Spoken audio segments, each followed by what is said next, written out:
Dans cette capsule, nous allons voir comment copier un dossier existant, comment attribuer un dossier à un autre courtier et comment partager notre dossier avec un autre collègue. Donc, pour copier une demande existante, un dossier existant, vous cliquez tout simplement sur « Copier la demande » et vous aurez la confirmation du système comme quoi votre dossier a été bel et bien copié. Donc, vous le voyez ici. Si je clique ici dans les dossiers consultés récemment, vous allez voir que mon dossier, mon ancien dossier, était celui qui se terminait par 3880 et celui que j'ai copié, il finit par 0691. Donc, comme vous le voyez, c'est le dossier le plus récent. Donc, en cliquant dessus, je m'assure d'être dans le dossier en question. Vous pouvez aussi le valider en cliquant sur le sommaire du dossier ici et vous venez voir que le dossier créé est bel et bien le 880691.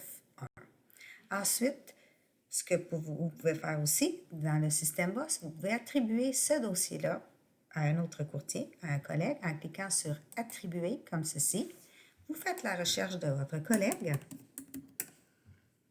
Lorsqu'il apparaît à l'écran, vous cliquez dessus et vous faites « Attribuer ». Le système vous demandera si vous voulez attribuer uniquement le dossier ou vous voulez aussi lui attribuer les contacts, donc les demandeurs au dossier. Donc, habituellement, on dit oui, on attribue le tout. Donc, votre dossier est automatiquement attribué à votre collègue et vous avez la confirmation comme quoi c'est fait. Vous pouvez aussi partager un dossier avec un collègue.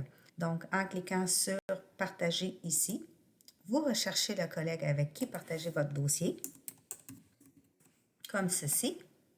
Et à cet endroit, vous pouvez choisir de partager votre dossier en lecture seulement, c'est-à-dire votre collègue a la possibilité de voir ce qu'il y en est au dossier, donc a accès au dossier. Par contre, ne peut pas faire de modifications au dossier. Ou si vous voulez faire un partage total avec ce collègue-là, à ce moment-là, vous lui donnez un accès lecture et écriture, ce qui veut dire qu'il a accès au dossier, mais il peut aussi faire des modifications au dossier. Et bien sûr, vous faites sauvegarder. Lorsque votre collègue a fini ou a complété le travail dans le dossier, vous refaites le même processus, partagez, vous le recherchez et vous venez ici, à ce moment-là, ne plus partager le dossier avec votre collègue. Et vous faites sauvegarder.